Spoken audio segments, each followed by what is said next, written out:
네, 철도 지하철 파업 이튿날인 오늘도 화물 수송이 차질을 빚고 있습니다. 여객 열차는 당장 큰 불편은 없었다고 하지만 파업이 장기화할 경우 다음 주부터는 운행률이 크게 떨어질 것으로 보입니다. 코레일 서울본부에 나가 있는 취재기자 연결해 자세히 들어보겠습니다. 김동욱 기자.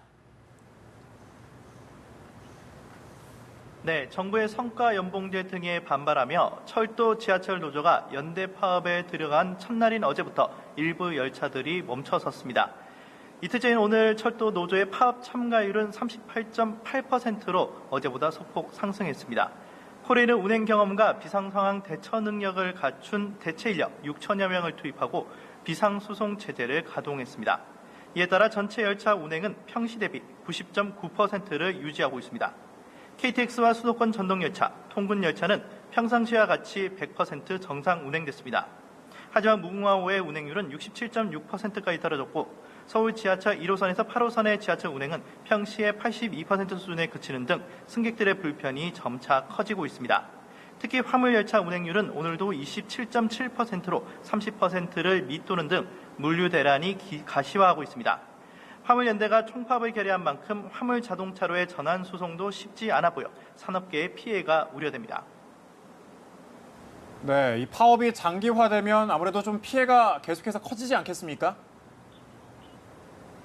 네, 그렇습니다. 파업이 장기화할수록 대체 인력들의 피로도가 누적되게 됩니다.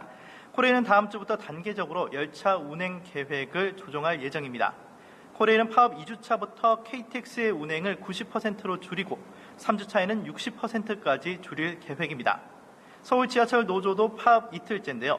서울시는 파업이 일주일 이상 길어지면 낮 시간대 운행률을 70% 수준으로 낮추고 버스 등 대중교통을 추가 투입하는 방안을 담은 2단계 비상수송 대책을 적용할 계획입니다. 파업 상황에 따라 열차의 운행 시각이 변경될 수도 있는 만큼 서울시나 코레일 홈페이지 등을 통해 미리 확인할 필요가 있습니다. 네, 그렇다면 정부와 코레일 그리고 철도 노조의 입장차가 좀 좁혀질 가능성이 있어 보입니까? 어떻습니까? 네, 정부는 불법 파업에 대해 엄정 대처하겠다는 방침을 세우고 노조의 파업 중단을 재차 촉구했습니다. 코레일은 파업 주동자 100명을 직위 해제하는 등 강경 대응하고 있습니다. 하지만 철도 노조는 불법 파업이 아니라고 주장하며 반발하고 있는 상태입니다.